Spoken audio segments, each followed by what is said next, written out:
जब जब मनोवाद के खिलाफ क्रांतिकारी बातें सामने आई, षड्यंत्र होते गए, वो लोग जेल भेजे गए। खुद को बदलने का मतलब है कि जिस जातिवाद के दंश से हम और हमारा समाज परेशान है, तो सबसे पहले हम पानी पिलाना बंद करें, सींचना बंद करें। कि जिसने जाति बनाई उसको तो फायदा होगा, और जो उसे पकड़े हुए है, अपनाए हुए है, जो उसका दंश झेल रहा है, उसका नुकसान होगा।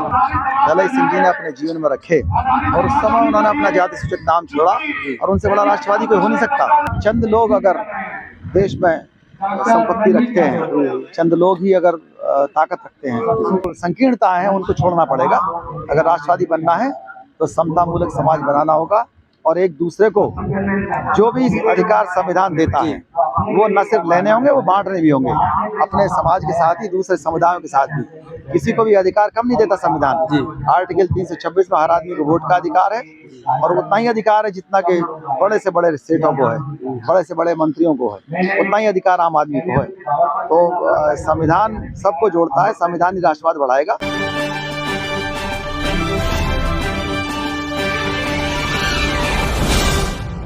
निकला, और उस समय जब अंग्रेजों के राज में पूरा भारत गुलाम था, और जो लोग तथाकथित शुद्ध समाज के लोग थे वो दुगने गुलाम थे।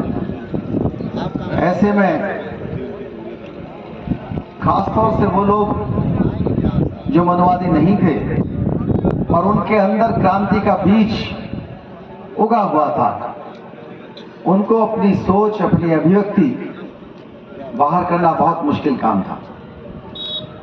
जब जब मनोवाद के खिलाफ क्रांतिकारी बातें सामने आई, उनके खिलाफ षड्यंत्र होते गए, वो लोग जेल भेजे गए। मेरे पूर्व वक्ता ने बहुत सारी बातें आपको बताई। हमारे जितने भी आइकॉन्स हुए, उन्होंने चाहे परिवार का, चाहे समाज का, चाहे अपने विभाग का, जहां कहीं भी हो, उन्होंने क्रांति की वहां आसपास की चीजों के बारे में सोचा। जागरूकता की शर्त यही है कि जहां बैठे हो, जहां खड़े हो, जहां आराम कर रहे हो, जहां जा रहे हो, वहां अपने अधिकार और कर्तव्य के बारे में जानो। जब तक अंतिम सांस है तब तक आपको जानना पड़ेगा। दलाई सिंह जी ने उस जमाने में, जब मनोवाद के खिलाफ लोग सोचते नहीं थे, आज भी बहुत ज्यादा उत्तर नहीं है, लेकिन फिर भी आज बहुत सारी चीजें, बहुत समर्थन मिलता है और विरोध मिलता है। उन्होंने क्रांति ऐसा नहीं कि दूसरों से कराई, उन्होंने पहले अपने जीवन में बदलाव किया। जाति सूचक नाम छोड़ना उस जमाने में एक बहुत बड़ी क्रांति थी। मैं तो आज भी जो हमारे साथी लोग हैं उन लोगों से भी कहता हूं, सब लोगों से, कि अगर समाज में लेखन करना है, समाज में संबोधन करना है, समाज में सुधार करना है, कार्य करना है, तो पहले दलाई सिंह जी से हम लोगों को, और स्वागत है नीरज भाई, हमारी तरफ से स्वागत है। पहले हम लोगों को खुद को बदलना होगा। खुद को बदलने का मतलब है कि जिस जातिवाद के दंश से हम और हमारा समाज परेशान है, उसको सबसे पहले हम पानी पिलाना बंद करें, सींचना बंद करें। जाति इसलिए खड़ी की गई कि आपको बांटा जा सके। जाति के आधार पर कोई भी रचनात्मक काम नहीं हो सकता। जाति के फायदे और नुकसान के बारे में जो पैरामीटर है वो ये है कि जिसने जाति बनाई उसको तो फायदा होगा, और जो उसे पकड़े हुए है, अपनाए हुए है, जो उसका दंश झेल रहा है, उसका नुकसान होगा। जाति से उपजी परंपरा, चाहे वो उत्सवों की हो, चाहे वो शादी ब्याह की हो, वो सारी की सारी जो भी ऊर्जा संसाधन आपके हैं वो सब के सब कहाँ जाते हैं? देश के उन लोगों के पास जिनके पास पहले से ही ऊर्जा और संसाधन ज्यादा है। पिछले 10 साल का सिर्फ एक आंकड़ा सुन लो कि ओबीसी के पास जो वेल्थ थी वो आधी हो गई। ये आंकड़ा घर घर में पहुंचाया जाना चाहिए। ये आंकड़ा बहुत बड़े बड़े सर्वे करने के बाद में जानकारी हुई है। इतना बड़ा नुकसान आखिर किस तरह से होता है? ये नुकसान कहां जाता है? ये नुकसान जाता है जातिवादियों के पास, मनुवादियों के पास, और जो थोड़ी बहुत बची भी हुई है ओबीसी एससी एसटी के पास, वो संविधान की वजह से। इसीलिए जो संविधान के विरोधी हैं उनसे बहुत ज्यादा सतर्क रहना होगा। संविधान का विरोध आखिर क्यों करते हैं? इस संविधान की तारीफ जितने भी संविधान बनने के बाद सुधारक हुए, राजनेता हुए, सबने सुधारवादी दृष्टिकोण से इसको पूरी तरह से धर्म पुस्तक की तरह माना। अपनी परंपराओं, अपनी क्षेत्रीय पहचान, अपनी जातीय पहचान सबको भूल करके ये मान लिया कि ये संविधान हमारी धर्म पुस्तक है और इसी में न सिर्फ हमारा बल्कि हमारे बच्चों का भविष्य उज्जवल होगा और सुरक्षित रहेगा।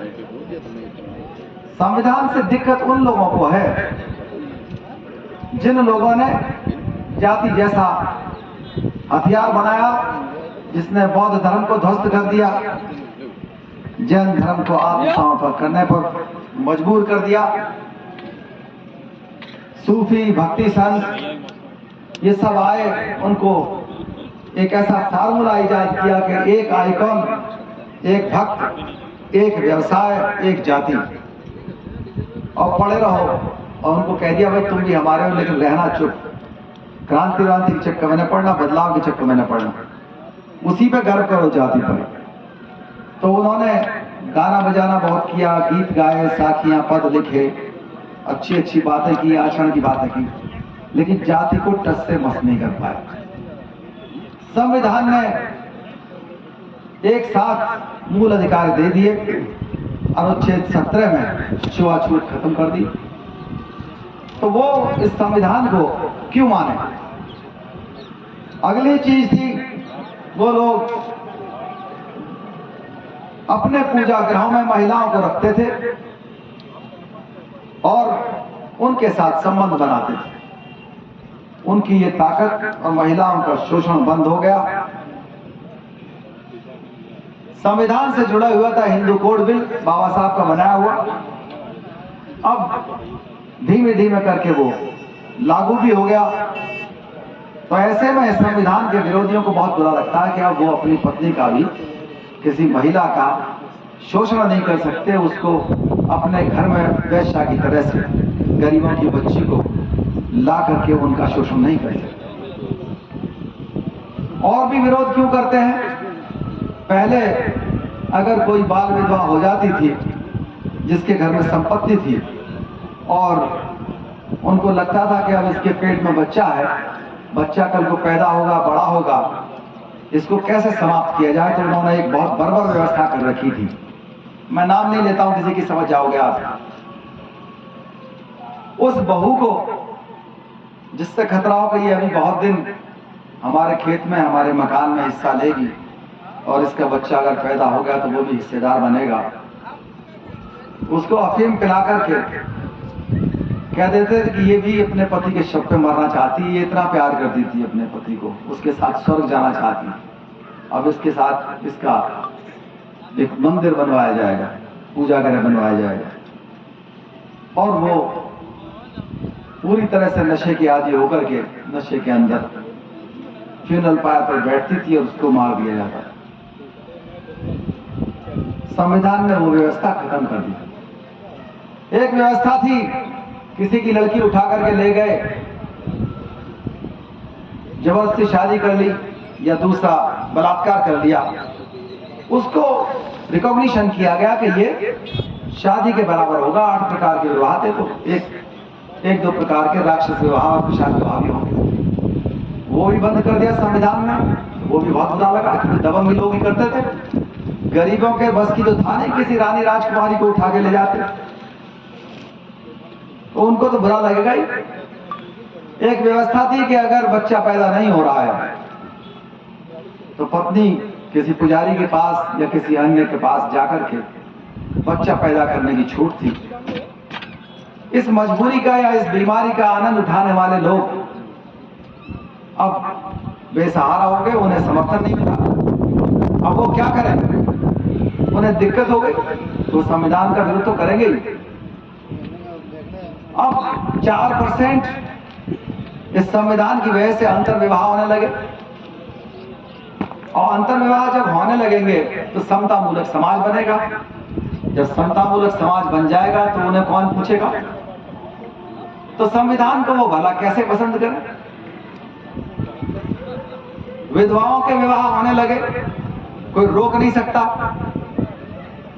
अंग्रेजों के जमाने में बहुत प्रयास किया गया था, लेकिन संविधान बनने के बाद जो कानून बने उसमें विवाह का अधिकार, अपने आप लाइफ एंड लिबर्टी का अधिकार और एसोसिएशन का अधिकार मिल गया। उसको कोई रोक नहीं सकता। पहले अंग्रेजों के जमाने में इन्होंने रोक दिया था, जबकि पंजाब, इसके बंगाल के लेफ्टिनेंट गवर्नर ने कह दिया था कि हम किसी महिला के साथ अन्याय नहीं होने देंगे। उन्होंने कहा ये तो हमारी परंपराओं पर, संस्कृति पर कुठाराघात है। ना कुछ नहीं हो, तुम कुठाराघात करोगे और रोकोगे या किसी को मारोगे, हम तुम्हें फांसी चढ़ा देंगे। लेकिन वो भी रोक नहीं पाए थे। सम्राट अशोक ने भी प्रयास किया था, शाहजहां ने प्रयास किया था, बहुत राजाओं ने, अकबर ने भी प्रयास किया, लेकिन संविधान ने उनको पूरी तरह से रोक लगा दी। और ऐसी स्थिति हो गई कि जो संविधान विरोधी हैं उन लोगों को बड़ा कष्ट होता है इस संविधान से। संविधान विरोध में बहुत सारी चीजें ऐसी हैं जो उनके अपने स्वार्थों को पूरा करती हैं, तो वो उसका सबसे बड़ा नुकसान है कि समतामूलक समाज बनाया जाए। आज हमारा खासतौर से जो देहात का समाज है वो अंधभक्ति का बहुत बड़ा शिकार हो रहा है। उसे पता ही नहीं कि जो वो कमाई करता है उसका सरप्लस यानी कि कमाई कहाँ जाती है। उस सरप्लस को लेने के लिए एक सिस्टम बना हुआ है, और वो सिस्टम है पूरी तरह से, अगर किसी ने 4 पैसे कमा लिए हैं तो वो खर्च हो जाएंगे, और जिसने नहीं कमाए हैं तो वो उधार में आ जाएगा। जब उधार में आ जाएगा तो बेगारी किसके यहाँ करेगा? जिसके पास जमीन है या जिसके पास धर्म का अधिकार, उसकी गुलामी करेगा। तो निश्चित रूप से उनको वो संस्कृति बहुत प्रिय लगती है, इसलिए उन्होंने कभी भी अपनी जाति से जितना प्यार किया, अपनी संस्कृति से जितना प्यार किया, उतना उन्होंने कभी ना तो किसी विदेशी आक्रांता को भगाने में लगाया। सिर्फ 18 घुड़सवार लेकर के बख्तियार खिलजी आया था और नॉर्थ वेस्ट से लेकर के बंगाल तक चला गया, किसी ने रोका वोका नहीं, इतने बहादुर थे। लेकिन अपने गांव में कोई 80-20 का लड़का लड़की पढ़ने लिखने लग जाए तो उसके मान मर्दन के लिए सब इकट्ठे जाते। हर आदमी को सिखाया गया कि तुम इस जाति का आनंद लेना सीखो। फेवरेबल डिस्क्रिमिनेशन, यानी कि जहां तक आनंद आए तो हर जाति वाला ये सोचने लगा कि मुझे इस जातिवाद में जितना आनंद है इतना दूसरी चीज में क्यों आनंद आएगा। और मुझसे जो ऊपर है वो तो मेरे बराबर आ जाए, लेकिन जो मुझसे नीचे है वो मेरे बराबर नहीं आना चाहिए। यहां तक कि जो खुद अछूत है वो भी अपनी बीवी को शाम को लात मार करके कहते हैं, सब नहीं कुछ लोग, कि मैं मर्द हूं। ये असमानता की संस्कृति एक तरफ सांप्रदायिकता फैलाती है, एक तरफ लिंग भेद फैलाती है, और उसका आनंद लेने लगते हैं। तो फिर जो असमानता के खिलाफ जो लड़ाई ललन सिंह जी ने लड़ी, वो लड़ाई बेकार हो जाती है। जो बाबा साहब ने लड़ी वो पूरा संविधान का एक तरफ कर देते हैं और अपना सरप्लस, अपना जो कमाई है उसको उन्हीं की झोली में डाल के आ जाते हैं। आज आपको एक तरफ सामाजिक बदलाव भी करना पड़ेगा और अपनी जो ताकत है, आखिर ताकत है कहां पर, उसको भी देखना पड़ेगा। सामाजिक बदलाव में निश्चित रूप से आपको वो सारे व्यवसाय छोड़ने होंगे जिन व्यवसायों के कारण आपका अपमान होता है। हर 5 दिन में गटर साफ करते हुए एक स्वच्छ का समाज का आदमी मर जाता है। इनको छोड़ना पड़ेगा। जन्म से लेकर मरते दम तक जो आप उत्सव मनाते हैं, उनको या तो आप वातावरण खराब करेंगे या पंचशील का वायलेशन करेंगे, और नुकसान किसका होगा? आपका समय, संसाधन, ऊर्जा, उसका नुकसान होगा। तो उनको आपको खत्म करना पड़ेगा। जो पढ़े लिखे हैं, खासतौर जो इस गांव से निकले हैं, वो इस गांव के अंदर आए और गांव वालों को ये शपथ दिलाएं कि इस गांव के अंदर ना तो कोई जाति सूचक नाम रखेगा, ना कोई मृत्यु भोज करेगा, ना किसी महिला के साथ उत्पीड़न करेगा, ना दहेज मांगेगा, ना दहेज लेगा, ना दहेज के बारे में कोई सवाल करेगा। एक दूसरे को सहयोग करेंगे, बच्चों को अंग्रेजी पढ़ाएंगे, विज्ञान पढ़ाएंगे, अर्थशास्त्र पढ़ाएंगे, संविधान की बात करेंगे। ये सब चीजें जो भी हमारे आइकॉन्स हैं, बुद्ध से लेकर के ललाई सिंह, काशीराम, सब ये सारे आइकॉन, इनके सबके विचार लगभग एक हैं। हम लोग जब IAS की कोचिंग कर रहे थे तो उन्होंने बताया, हमारे गुरुजी ने, कि जो भी दुनिया में अच्छा है वो बुद्ध का दिया हुआ है। All that is good is represented by Buddha. और बुद्ध से पूरी दुनिया के सुधारक प्रेरित हैं। जो बातें बुद्ध ने नहीं कही या आज हम तक नहीं पहुंच पाई हैं, उन बातों को ललाई सिंह जी बता रहे हैं, उन बातों को बाबा साहब ने बताया, काशीराम जी बता रहे हैं, और आपके मंच पर बैठे हुए लोग भी बता रहे हैं। लेकिन अपनाना आपको है, आपको अपना सामाजिक जीवन बदलना है। शिक्षा के क्षेत्र में वही परिवार आगे निकल के आ पाए जिन परिवारों ने पंचशील का पालन किया। हमने सर्वे कराया गांव-गांव के अंदर, जिन परिवारों में शराब नहीं पी गई, मुकदमेबाजी नहीं हुई, जिन परिवारों में गुस्सा नहीं है, जिन परिवारों में महिलाओं की इज्जत है, बुजुर्गों की इज्जत है, झूठ नहीं बोलते, ठगी नहीं करते, ये पंचशील है, इसके अलावा कुछ नहीं है, हिंसा नहीं करते। वो अपना समय, संसाधन और ऊर्जा बच्चों की पढ़ाई लिखाई में लगाते हैं। जब के नारायण जैसे, बाबा साहब अम्बेडकर जैसे लोग इतने ऊंचे ऊंचे पदों पर पहुंच सकते हैं, हम लोगों की भी तीसरी पीढ़ी गांव से ही निकली, और वो अंधविश्वासों के कारण नहीं निकली। अंधविश्वास तो आपको गरीब बनाने में लगे हुए हैं। सारी यात्राएं, सारे त्योहार। मैं रिटायर्ड IPS का बेटा हूं, खुद भी IPS रिटायर्ड हूं, मेरे बच्चे भी IAS अधिकारी हैं, और मैंने कभी ना तो कलावा बांधा, ना तिलक लगवाया, ना गले में कोई माला पहनी, ना कभी उपवास किया, ना किसी नदी के किनारे नहाने गया, ना किसी पूजा गृह में कोई पूजा पाठ किया, न किसी का आशीर्वाद लिया। आशीर्वाद लिया बुजुर्गों का लिया। संविधान के आलोक में, बाबा साहब के दर्शन में मुझे बहुत सहयोग मिला, बहुत ज्यादा समर्थन मिला, और जो भी मिला है वो संविधान के आलोक में अपने अच्छाई से, अपनी मेहनत से, अपने त्याग से मिला। आखिर कभी विषय बदले, कभी गुरु बदले, कभी कोचिंग सेंटर बदला, बहुत सारे जीवन में बदलाव आते हैं, लेकिन अंधविश्वास से कुछ नहीं मिलेगा। ना हमें मिला, हम 3 पीढ़ी IAS अधिकारियों में से हैं, घर में 70-72 हैं। वजह क्या है कि हमने पंचशील को अपनाया। किसी के चमत्कार से कोई पद नहीं लिया, किसी अंधविश्वास से, किसी नान से नहीं हुआ, किसी हाथों की लकीरों से नहीं हुआ, माथे की रेखाओं से नहीं हुआ। इन सब चीजों को आपको छोड़ना पड़ेगा। अपना समय बचाइए, अपने घर को भी, पे बैक टू फैमिली भी करिए, पे बैक टू सोसाइटी भी करिए। जितनी भी चीजें आपके पास हैं, अपने समाज को सशक्त बनाइए।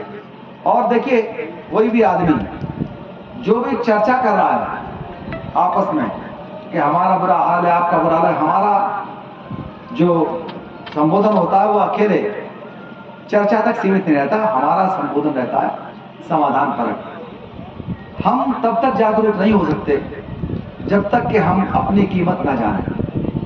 हमारा पैमाना है संविधान और पंचशील। जो हमारे आइकॉन्स हैं वो ऐतिहासिक हैं, वो चमत्कार वाले नहीं हैं। उन आइकॉन्स को छोड़ना पड़ेगा, अपने नाम और उपनाम बदलने होंगे। आइकॉन्स कौन है? ललई सिंह, बाबा साहब, भगवान बुद्ध।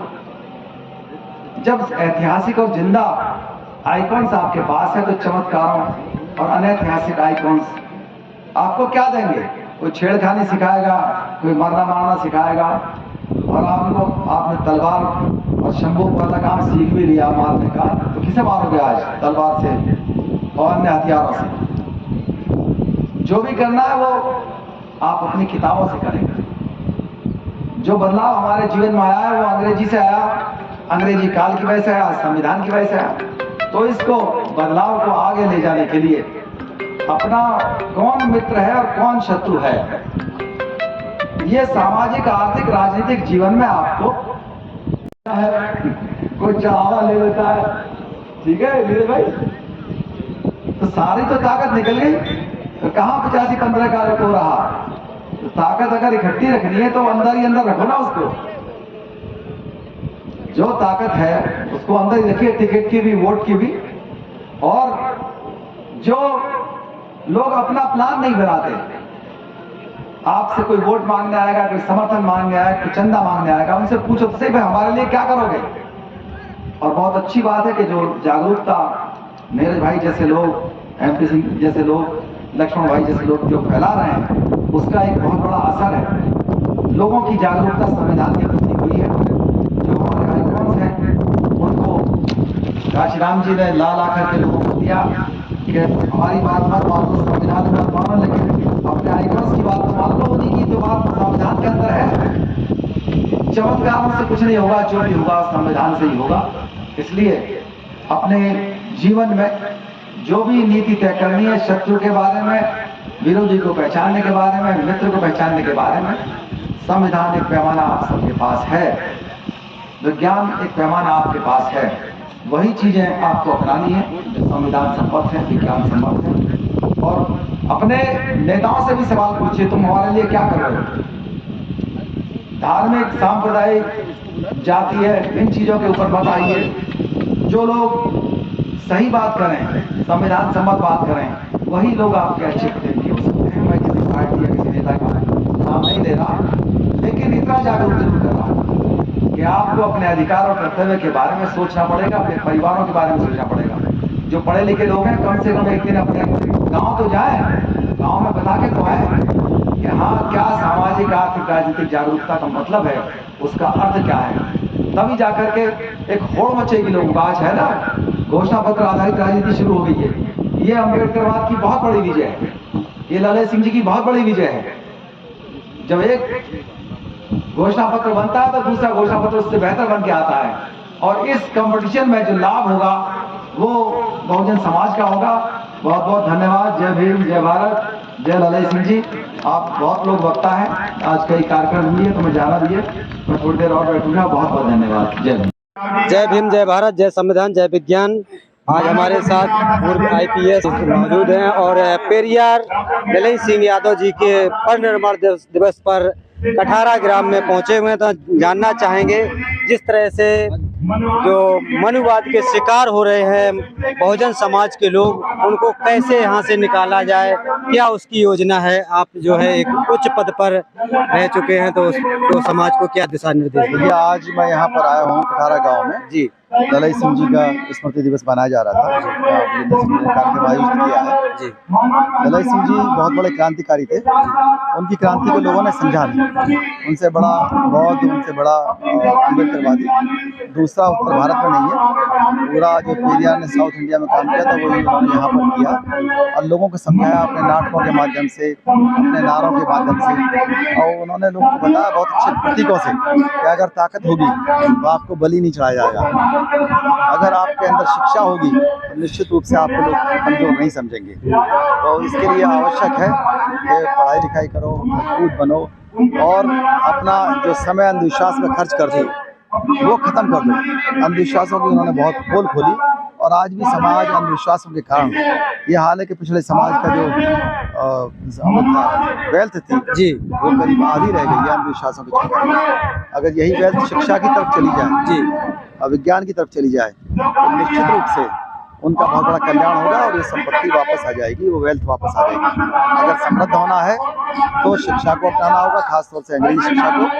स्टेम एजुकेशन जो साइंस पढ़नी होगी, टेक्नोलॉजी पढ़नी होगी, इंजीनियरिंग पढ़नी होगी, मैथमेटिक्स पढ़ना होगा, अर्थशास्त्र पढ़ना होगा, कानून पढ़ना होगा, संविधान की जानकारी करनी होगी। ये नई चीजें हैं। ऐसे ही बिंदु दलाई सिंह जी ने अपने जीवन में रखे और उस समय उन्होंने अपना जाति सूचक नाम छोड़ा और उनसे बड़ा राष्ट्रवादी कोई हो नहीं सकता। इस देश के अंदर अगर राष्ट्रवादी बनाना है हर नागरिक को, तो दलाई सिंह जी का ये संदेश कि जाति को छोड़ो और पूरी तरह से भारतवासी बनो, ये बहुत बड़ा संदेश था उस समय। और आज भी इसको खासतौर से जो सुधारक हैं, लेखक हैं, विचारक हैं, वो भी नहीं समझ पा रहे। वो भी जब विचार शुरू करते हैं वो भी अपने जाति का नाम पहले ले लेंगे। तो मैं ये अनुरोध करता हूँ उन सभी लोगों से, चाहे वो साहित्यकार हों, चाहे सुधारक हों, चाहे पत्रकार हों, चाहे कवि हों, कि वो ललाई सिंह जी से प्रेरणा लेकर के जाति सूचक नाम छोड़े और अपनी तरक्की के लिए अंधविश्वासों पर अपना समय, संसाधन, ऊर्जा खर्च ना करें, आगे बढ़े, अपने बच्चों का भी ध्यान रखें, अपने गाँव वालों को भी अंधविश्वास से निकालने का ठेका लें। आपने राष्ट्रवाद की बात की। धीरेन्द्र शास्त्री जी ने कहा था कि अगर जो व्यक्ति कुंभ में नहाने नहीं आ रहा तो वो देशद्रोही है। तो राष्ट्रवाद और देशद्रोही में क्या अंतर, आपसे थोड़ा समझना चाहेंगे। देखिए, राष्ट्रवाद का मतलब है कि देश के हर नागरिक को ये लगे कि ये देश हमारा है और मैं इसके प्रति लॉयल हूँ और यहाँ का जन जन मेरे प्रति लॉयल है। देश का उत्थान होगा तो मेरा उत्थान होगा, देश का नुकसान होगा तो मेरा नुकसान होगा। चंद लोग अगर देश में संपत्ति रखते हैं, चंद लोग ही अगर ताकत रखते हैं, तो निश्चित रूप से उनकी जो बातें हैं वो भ्रमित करने वाली हुआ करती हैं। लोग बाग परंपराओं के, संस्कृति के आधार पर बंटते बांटते काम करते हैं। मैं उनको कुछ नहीं करूँगा, न कुछ कहूँगा, लेकिन मेरी विनती यही है कि हर आदमी को अगर राष्ट्रवादी बनना है तो जाति को छोड़ना होगा, सांप्रदायिकता को छोड़ना होगा, लिंग भेद को छोड़ना होगा। जब हम अपने परिवारों में एक नहीं होते जी, लिंग भेद को खत्म नहीं करते, बहन बेटियों को अधिकार नहीं देते, अपने पड़ोसी को अधिकार नहीं देते, अपने गांव वाले को अधिकार नहीं देते, उससे सम्मान से बात नहीं करते, अपने बुजुर्गों को अधिकार नहीं देते, तो निश्चित रूप से इससे राष्ट्रवाद कमजोर होता है। तो जो संकीर्णता है उनको छोड़ना पड़ेगा। अगर राष्ट्रवादी बनना है तो समतामूलक समाज बनाना होगा और एक दूसरे को जो भी अधिकार संविधान देता है वो न सिर्फ लेने होंगे, वो बांटने भी होंगे, अपने समाज के साथ ही दूसरे समुदायों के साथ भी। किसी को भी अधिकार कम नहीं देता संविधान। आर्टिकल 326 में हर आदमी को वोट का अधिकार है और उतना ही अधिकार है जितना कि बड़े से बड़े सेठों को है, बड़े से बड़े मंत्रियों को है, उतना ही अधिकार आम आदमी को है।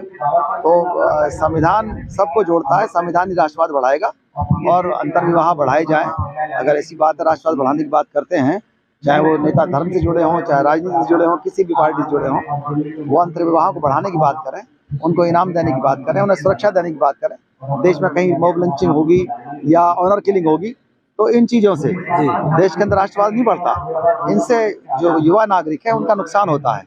इन चीज़ों को खत्म करके ही राष्ट्रवाद बनाया सकता है। और समतामूलक समाज बहुत बड़ा सपना है, बहुत पुराने हमारे आइकॉन्स का, बुद्ध का, ज्योतिबा फुले का, बाबा साहब अम्बेडकर का, दलाई सिंह जी का।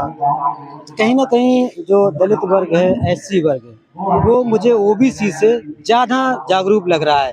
ओबीसी वर्ग आज भी अंधविश्वास पाखंड में अधिकांश फंसा हुआ है, जबकि ज्यादा से ज्यादा इस देश में ओबीसी महापुरुषों की संख्या बहुत ज्यादा है। फिर भी ओबीसी में ऐसा क्या है कि अंधविश्वास से निकलना नहीं चाहता? देखिए, जो लोग पढ़ लिख गए हैं, पढ़े लिखे लोगों की ये ड्यूटी बनती है कि वो अपने गांव वालों को समझाएं पंचशील का फायदा क्या है। अगर वो मुकदमेबाजी में फंसेंगे, नशे में फंसेंगे, तो निश्चित रूप से नुकसान होगा। वो चाहे एससी हो, चाहे बीसी हो, कोई भी हो, निश्चित रूप से अगर अपनी ऊर्जा को बचा के रखेंगे, अपने संसाधन को बचा के रखेंगे, अपने समय को बचा कर रखेंगे, तो तरक्की करेंगे। और मैं अपने गाँव का ठेका ले रहा हूँ, आप अपने गाँव का ठेका लो कि मैं वहाँ से अंधविश्वास दूर करूंगा, तब तो ये यात्रा जल्दी शुरू होगी। और ये करते रहे, ये आप भी करो, और क्यों करें, हम क्यों ना करें, बिल्कुल, हम अपने गांव का क्यों ना करें। अपने घर से, अपने गांव से मैं सबसे पहले अपने घर को शुरुआत करता हूँ। मैंने सबसे पहले अपने गांव में काम किया और उसके बाद समाज में काम किया, पूरे देश के लिए काम करता हूँ। तो यही है कि हम दूसरों से उम्मीद ना करें कि वो हमारे लिए काम करें, हम अपने आप को बदलें, अपना नाम है, अपना उपनाम है, उनसे जाति सूचक शब्द हटाएं और जो शिक्षा है अच्छी आज की तारीख में जिससे हमारा लाभ होगा, समाज का और देश का लाभ होगा, उसको लेकर के ही हम आगे बढ़ सकते हैं। जी, चलिए, हमसे बात करने के लिए आपका बहुत बहुत धन्यवाद, साधुवाद। और इसी के साथ इस वीडियो को समाप्त करते हैं। जय भीम, जय भारत, जय संविधान।